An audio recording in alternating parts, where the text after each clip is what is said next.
Okay, hello and welcome anybody who's tuning in to this live conversation brought to you by ActivXchange's Read and Reflect Book Club. Super excited to be here today with Dr. Laura Stuve. So I just want to take a moment and introduce everybody to Laura. And first, I will also share that we are going to be talking about and really just kind of having a conversation about this book that we're currently reading with the book club by Kelly McGonigal called The Upside of Stress. We'll speak a little bit more about it, but this read was inspired by conversations with Laura. And so thank you for being here with me today as we just kind of dive in and talk a little bit more about the upside of stress. So Dr. Laura Stuve is a molecular biologist, and she's an advanced certified instructor and practitioner of the Body Talk system, which is mind-body medicine health. Those of you who know me know that I'm also a certified Body Talk practitioner. And although it's a bit different than Laura and her background, like her, I'm also an integrative practitioner. So we share some of these commonalities in our work. And she specializes in training people like me, healthcare providers, to bring this work to their clients, and also working with individuals and groups to sort of help up-level their health. So anything I'm missing there? Thanks, Becca. It's really great to be here today. I'm very passionate about the book that we're going to be talking about. So yes, I've been a scientist for 26 years, and then I switched gears to do mind-body medicine, to practice and teach and try to get research initiated in that area. And I educate people and healthcare practitioners. One of the things that I really educate them about is the impact of the mind on the body, and in particular, their whole view of stress on their health. So this book, it really encapsulates a lot of what I do in terms of my education and trainings for practitioners. Yeah, absolutely. And this is, one of the reasons also, not only because you inspired the read, but why am so excited to have this conversation with you today is because it's your area. It's your, area of expertise. And it's amazing to have Dr. McGonigal's view, and then, to hear from you. So I remember in a conversation we were having actually a few months back in a body intuitive training, interestingly, my stress response was highly triggered at this time. And it was one of those things where it was like the physiology of the body and the mind, and they weren't necessarily connecting and linking, or at least that's how it felt to me. And so I think this is part of what was not only what you were teaching, but my own personal experience was really part of why this hit home. And I remember you being like, you know what, this is one of the most important books. And correct me if I'm wrong, but I remember you sharing, I think, that you gave it to your daughter before she went to college and said, like, you have to read this. Yeah, as far as I'm concerned, everybody on the planet should read The Upside of Stress by Dr. McGonigal. And I told my daughter that before she left for college, it was a mandatory summer reading. So she read it, we talked about it, and the great thing with the mindset shift, science really has shown that as soon as someone hears about another possibility, another view, you can adopt it, and it immediately shifts your physiology. So very short interventions, 5-10 minutes, where one is exposed to, oh, you could do it this way instead of, feeling under threat, can shift someone's entire trajectory of physical health and success in life.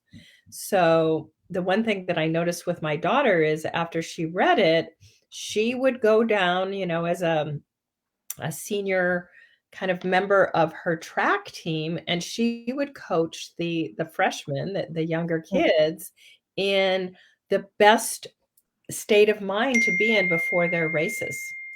Okay, which is really to Mm. adopt the challenge and not the threat mode as a way to elicit their performance. So you can immediately start embodying this yourself and sharing this wisdom with other people. Yeah.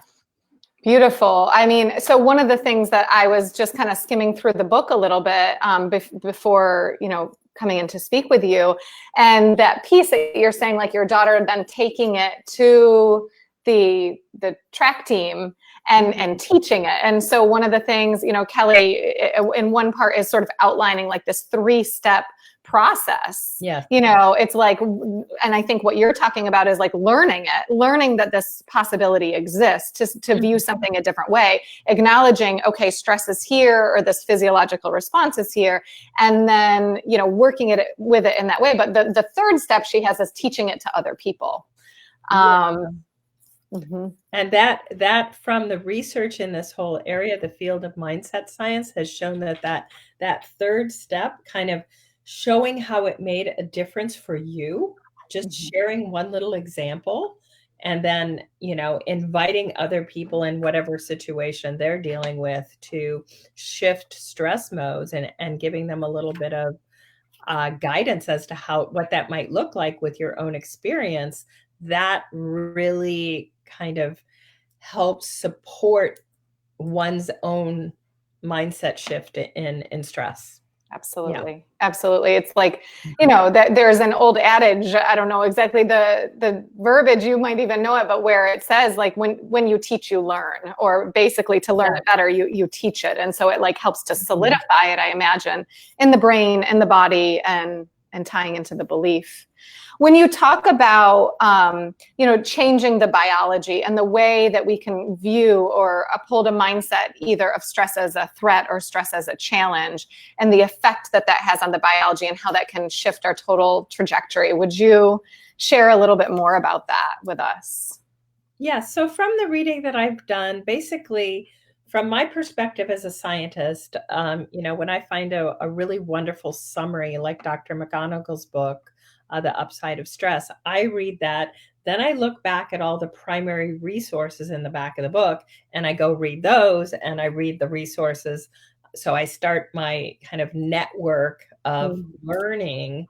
And I've been doing that for several years after I first read this book. So from to like encapsulate this understanding, basically most of us have grown up with an understanding that stress is fight or flight. And the idea that there are an alternative stress mode is not even like part of anybody's worldview or understanding of possibility. And to then be educated on there are 2 other options, the challenge mode and the tender befriend mode. Just knowing there's another choice can help you adopt that.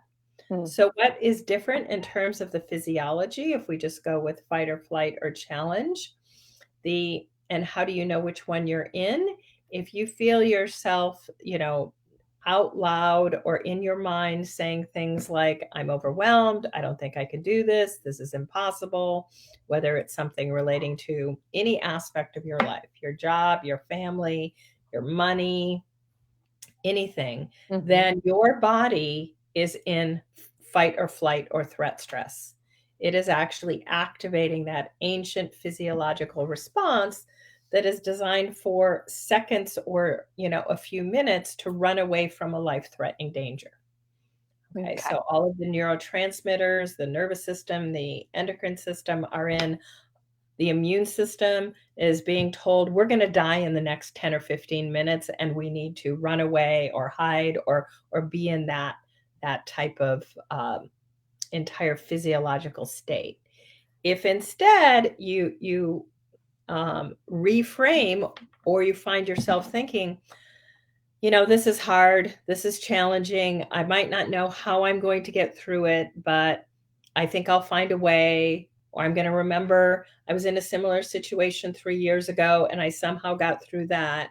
If you shift to, it's hard, but I think I can do it. I have the resources. I will find the resources to be able to do what's in front of me.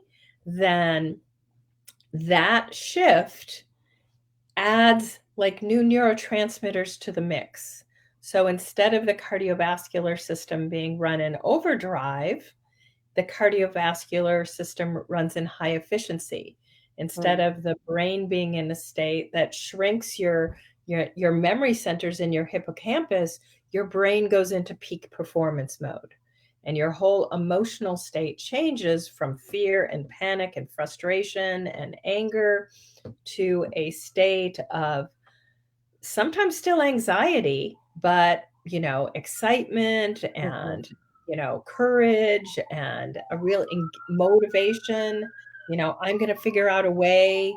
And so that is the physiological switch, but it's different neurotransmitters that come in that protect the brain, that protect the heart, and shift us into a slightly different, still, amped up in terms of the sympathetic nervous system, but with a slightly different profile of neurotransmitters and hormones that create a completely different physiological state that's actually beneficial for our health versus adverse. Okay. And that's, so it's like that effect on the immune system. And so interesting, right? That what we're talking about is thoughts. I mean, we can be talking about a lot of other things, but right now, and I think that's so important, like there could be an accident that happens or something. So something physical could be applied in a similar way.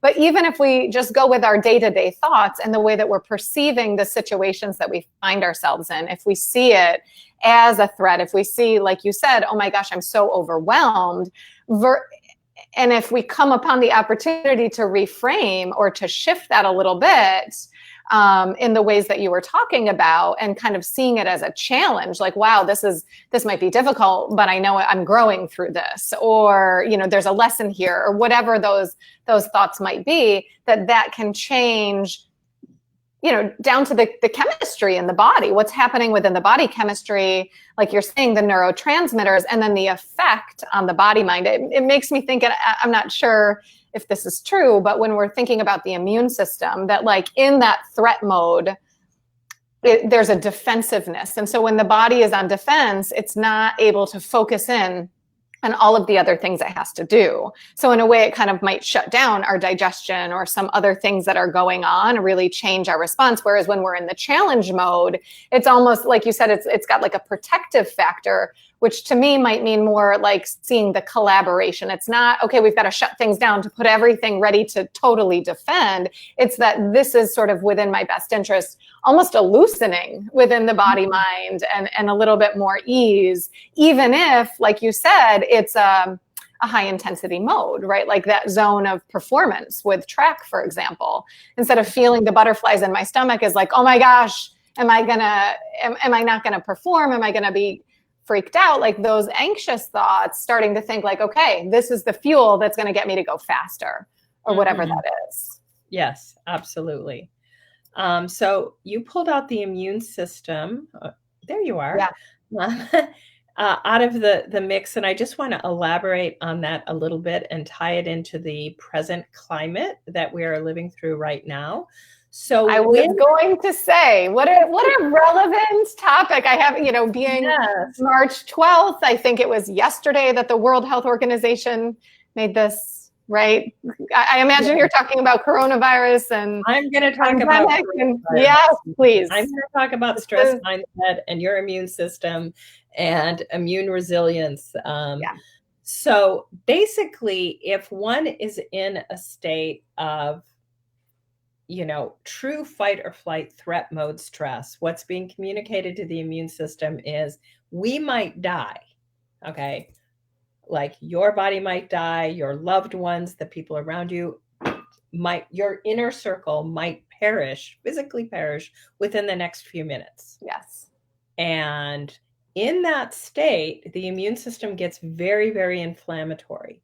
So in chronic stress is really a state of chronic inflammation and extreme imbalance in the immune system. Mm-hmm. The immune system's ability actually to cope with a real threat, like a virus or a very serious virus, like the coronavirus, gets very, very depleted, and a lot of the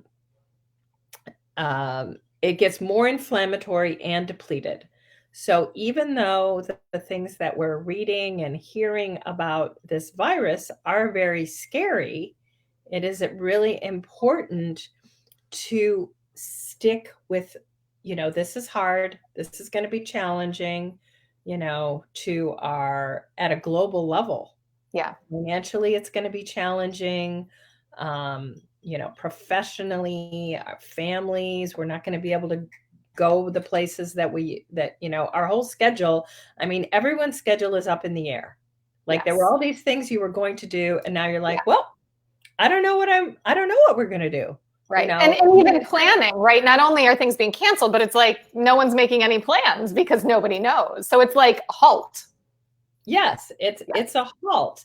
But in that halt, there are two things that we can focus on to keep our immune system strong, because some of us are, in fact, going to cross paths with people that have this virus or already have. It's rampant in the world, and it is a very, unfortunately, a pathogen that is easily spread. So when we come into contact with this, what is the best state to be in? Basically, the two other stress modes can help us here. Okay. First of all, yes, this is threatening.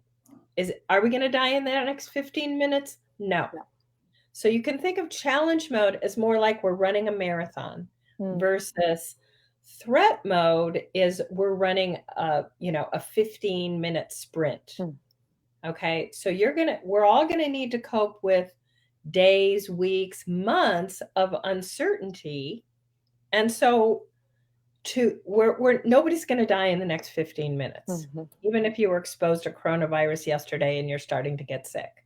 So to really choose to be in a state of this is probably going to be hard, but we're going to get through it, immediately puts your immune system in a better state to address what it might have to address. Okay. And the other mode that we can bring in here is the tend and befriend. How can we work together? As healthcare practitioners, as educators, as humans, to just do one thing, share this information about stress, because that helps everybody's immune system. Okay. And everybody's immune system needs balance before the coronavirus.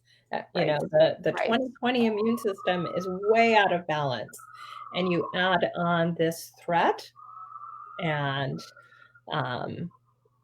it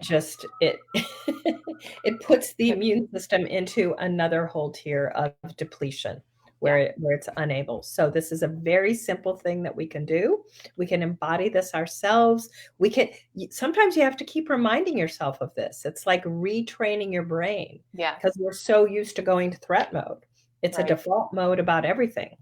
Well, and I would say not only are we so used to it because it's a default mode, but it's also all around us. If I look at, what's happening in the media, what comes through my cell phone, through my emails, every time I see something else being canceled, it's like, okay, interesting. And then not all, the bulk of the information, I think, being shared, depending on where you're looking, is threat. And so to be able to know that, hey, there are 3 options, and to know when we're in one, we can come into another. And when we're in another, we might even be able to come into another, right? Going from threat into challenge. This is going to be hard. It's also that acknowledging. It's not avoiding or trying to pretend it's not happening. It's not tuning out. It's tuning in to say, yes, there is a challenge here. Yes. Is this going to be different? Is this going to be hard? Is there uncertainty? Is that uncomfortable? Absolutely. And one, knowing that, like you're saying, that is strengthening the immune system, just that alone.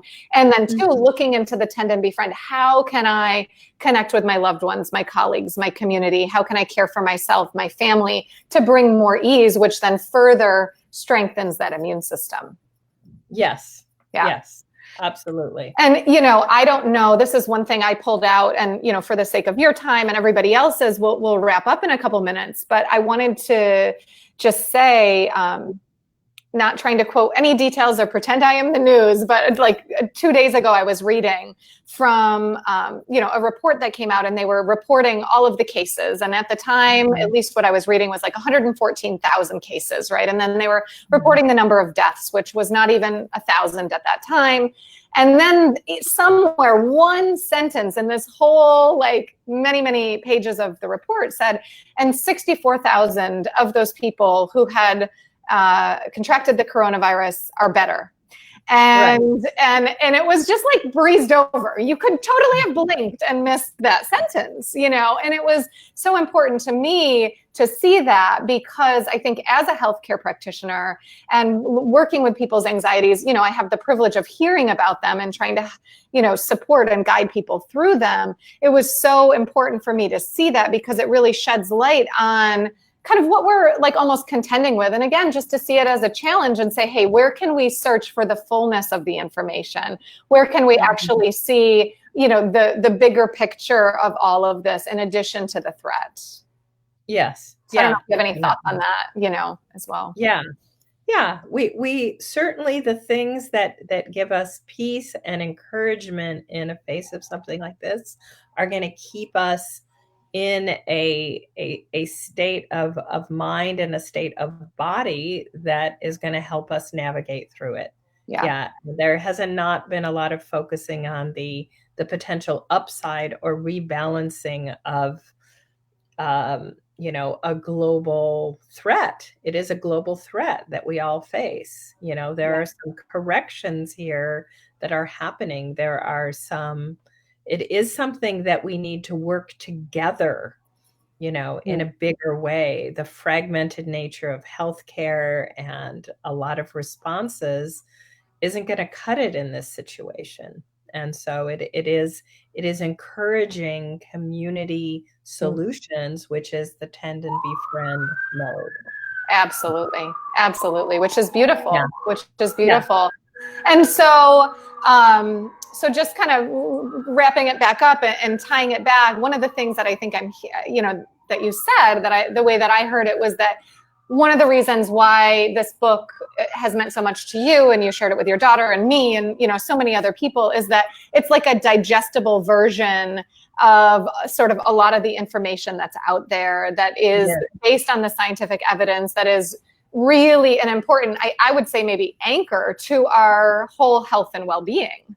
And understanding this and the way we're viewing the world and how we are in relationship to these things that are around us, that, so many things are called stress. It's such a word that encapsulates this broad lens, but that in this book, Kelly McGonigal makes it digestible, accessible, and in addition to that, she provides, just like you are today, what are some steps that we can immediately enact that can make a difference in our lives, a meaningful difference in our lives, and influence our mindset on stress. Yes. And so I want to pull out one exercise in that book that I highly recommend that people do. Awesome. And it is the 10-minute writing exercise. It's the stress mindset intervention. Okay. And there is a page that has all of these values. Okay. From honesty, hard work, family, spiritual practice. There's probably almost 100 different values there, and to choose one and to write about why it's important to you for 10 minutes is profound. And in this time where we're all under this, kind of global change and challenge, this would be a great time to just do that. And I've heard a lot of people say, oh, I don't have 10 minutes. Those 10 minutes will make such a difference. Like, which value is important to you right now in the face of, the uncertainty and the changes that we're all sitting in. So it is 10 minutes that will basically add years to your life and really give you a different perspective. So I invite people to do that exercise.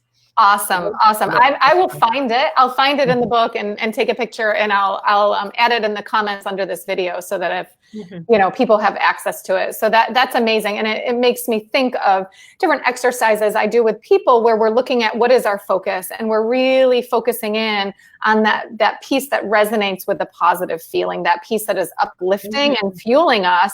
And, you know, sometimes it's like a tire. It's like, where does the tire have good air pressure? Let's focus in on there, knowing sort of the ripple effects it will have through everything else, versus if we focus in on the low tire pressure or the area that's not going so well, how that ripples out and has a resonance through everything else.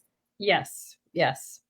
Yeah. Things that bring us to that positive state of mind are blessings in any moment. Yes. Absolutely. Well, it means so much to me that you're here today. Thank you for sharing this message. It's so relevant today and every day. So I'm really excited for this and to be able to share this as we are. Any final words or things that you didn't say that you wanted to say before we go? I really want to thank you for the opportunity to be here. I really recommend that people, you know, read this book and share it. I think that it is a missing piece in our understanding of responses to life, because stress is really a response to change that happens all the time. And so it's a key part in the puzzle of, you know, navigating through life. And, you know, Kelly really has a gift, and she's brought a lot together. So thanks for the opportunity to share kind of my, you know, view of this and how it's relevant in this moment. Absolutely. Absolutely. So if people want to know more, Dr. Laura Stuve, I'll post your name obviously as well with this. And your website, I think, is www.dnaintuitive.com. Okay, cool. And we are, as a book club, so if anybody's interested, we've got 3 weeks to hop on. We're going to be doing a reflection event, so people can gather live, virtually, online, and we're going to talk about the book, how it's impacted our life. And I think now we can talk about this 10-minute activity and engage in it, and really have that be a talking point of what we're noticing as well. So yeah, because if you do that 10-minute activity, then step 3 is sharing it. So if you share in community, you're going to notice how that value comes up in all kinds of little things in your day. And that noticing shifts your mindset. Amazing.